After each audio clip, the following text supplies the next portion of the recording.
আপনারা সকলে জানেন দীর্ঘ ৩৪ বছরে বামফ্রন্ট সরকারের অত্যাচার, নির্যাতন, কৃষি ধ্বংস, শিল্প ধ্বংস, বেকারত্ব এর বিরুদ্ধে মানুষ সোচ্চার হয়ে 11 সালের এপ্রিল মাসে 11 সালের মে মাসে মা মাটির সরকার তৈরি হয়েছিল এবং সেই 11 সালের মে মাস থেকে আজ পর্যন্ত 14 বছর অতিক্রান্ত হয়ে গেছে।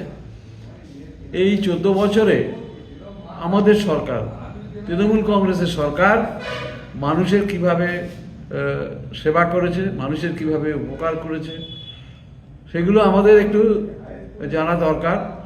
এবং আমরা দেখেছি যে গত 2021 সালে আমাদের তৃণমূল কংগ্রেসের বহু এমএলএকে ভাঙিয়ে নিয়ে চলে গেছিল তৃণমূল কংগ্রেস ভাঙার জন্য, কিন্তু তাতে কোনো লাভ হয়নি, আপনারা সেটা দেখেছেন। এবং 21 সালের পরে আস্তে আস্তে দেখা গেল ইডি সিবিআই দিয়ে আমাদের সমস্ত নেতৃবৃন্দের ওপরে বিভিন্ন রকম নির্যাতন নামিয়ে নিয়ে আসে, তাদেরকে অ্যারেস্ট করার চেষ্টা করে ইডি সিবিআই ইত্যাদি ইত্যাদি দিয়ে।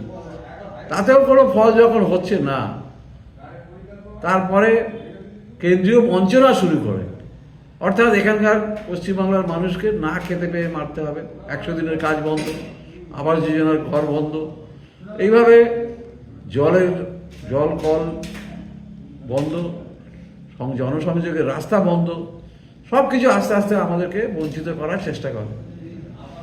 এতেও যখন কিছু হচ্ছে না, তখন নতুন করে যে এসআইআর শুরু করেছে, সেই এসআইআর এর মাধ্যমে আমাদের ভোটার লিস্ট থেকে পশ্চিমবাংলার প্রতিটা বিধানসভা থেকে হিসেব করে বেশ কিছু লোকের নাম বাদ দিয়ে তারা বিজেপি ক্ষমতায় আসতে চায়।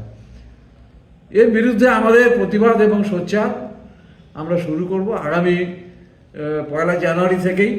সেই জন্য উক্ত সভায় আপনারা দলে দলে যোগদান করবেন, এই অনুরোধ আপনাদের কাছে করছি।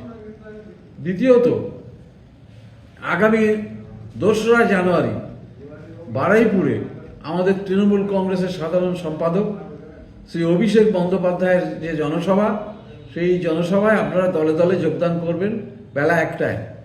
প্রতিটা অঞ্চল থেকে আপনারা গাড়ি করতে হবে, আপনাদের গাড়ির মাধ্যমে গাড়ি করে আপনাদের লোক নিয়ে যেতে হবে, ট্রেনের লোক নিয়ে যেতে হবে, যতটা সম্ভব আমাদের এই লোক নিয়ে যেতে হবে অভিষেক বন্দ্যোপাধ্যায়ের জনসভায়, যাতে এই জনসভা সফল হতে পারে।